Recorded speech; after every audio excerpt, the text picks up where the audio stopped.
विवेक चूड़ामणि। असत परिहार। जिसने जीते हुए ही कैवल्य पद प्राप्त कर लिया है, उसी को देहपात के अनंतर कैवल्य मुक्ति होती है।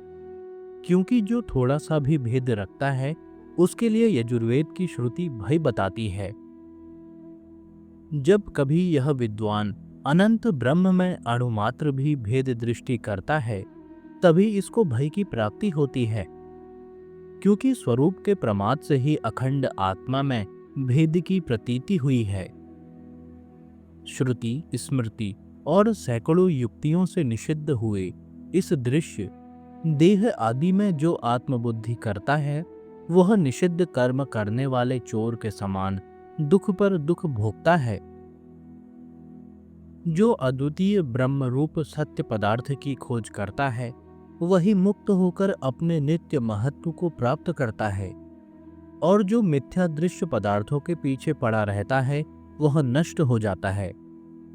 ऐसा ही साधु और चोर के विषय में देखा भी गया है। यति को चाहिए कि असत पदार्थों का पीछा छोड़कर यह साक्षात ब्रह्म ही मैं हूं, ऐसी आत्मदृष्टि में ही स्थिर होकर रहे।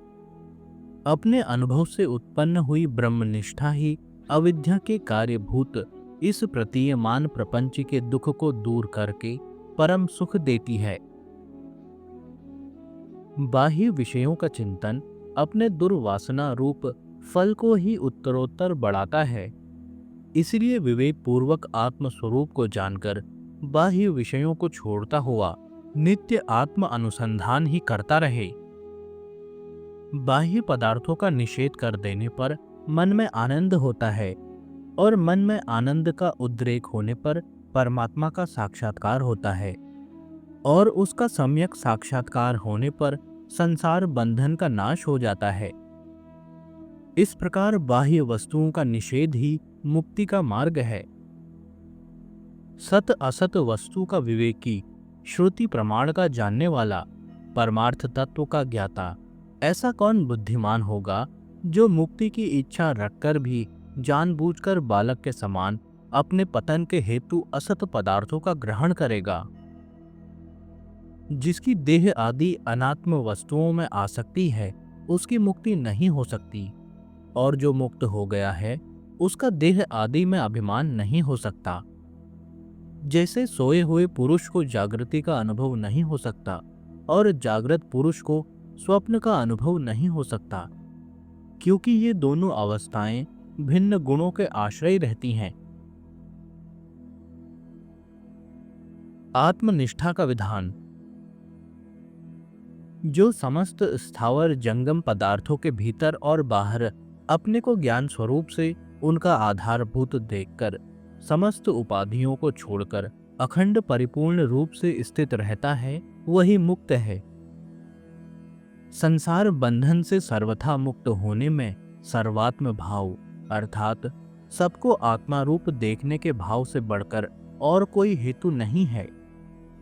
निरंतर आत्मनिष्ठा में स्थित रहने से दृश्य का अग्रहण बाध होने पर इस सर्वात्म भाव की प्राप्ति होती है।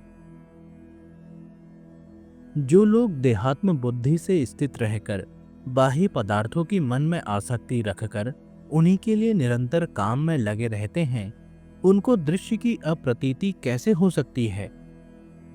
इसलिए नित्यानंद के इच्छुक तत्वज्ञानी को चाहिए कि वह समस्त धर्म, कर्म एवं विषयों को त्याग कर निरंतर आत्मनिष्ठा में तत्पर हो अपने आत्मा में प्रतीत होने वाले इस दृश्य प्रपंच का प्रयत्न पूर्वक बाध करे।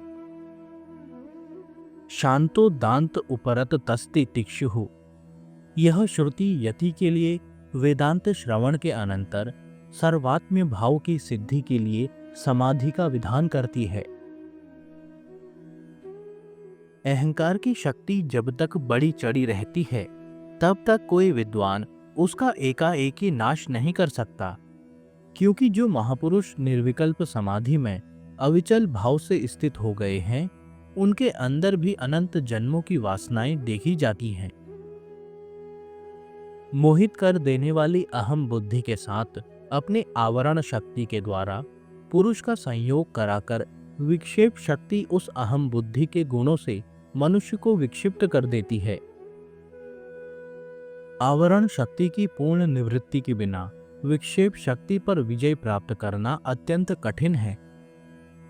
दूध और जल के समान दृष्टा और दृश्य के अलग अलग होने का स्पष्ट ज्ञान हो जाने पर आत्मा में छाई हुई वह आवरण शक्ति अपने आप ही नष्ट हो जाती है। यदि मिथ्या दिखने वाले इन बुद्धि आदि पदार्थों में दृष्टा और दृश्य पदार्थों के स्वरूप को पृथक पृथक करके स्पष्ट बोध के कारण होने वाला निःसंदेह पूर्वक बाध रहित पूर्ण विवेक हो जाए तो फिर विक्षेप नहीं होता और वह विवेक माया जनित मोह बंधन को भी काट डालता है, जिससे मुक्त हुए पुरुष को फिर जन्म मरण रूप संसार की प्राप्ति नहीं होती। ब्रह्म और आत्मा का एकत्व ज्ञान अग्नि अविद्या रूप समस्त वन को भस्म कर देता है। अविद्या के सर्वथा नष्ट हो जाने पर जब जीव को अद्वैत भाव की प्राप्ति हो जाती है तब उसको पुनः संसार प्राप्ति का कारण ही क्या रह जाता है। आत्म वस्तु का ठीक ठीक साक्षात्कार हो जाने से आवरण का नाश हो जाता है तथा मिथ्या ज्ञान का नाश और विक्षेप जनित दुख की निवृत्ति हो जाती है।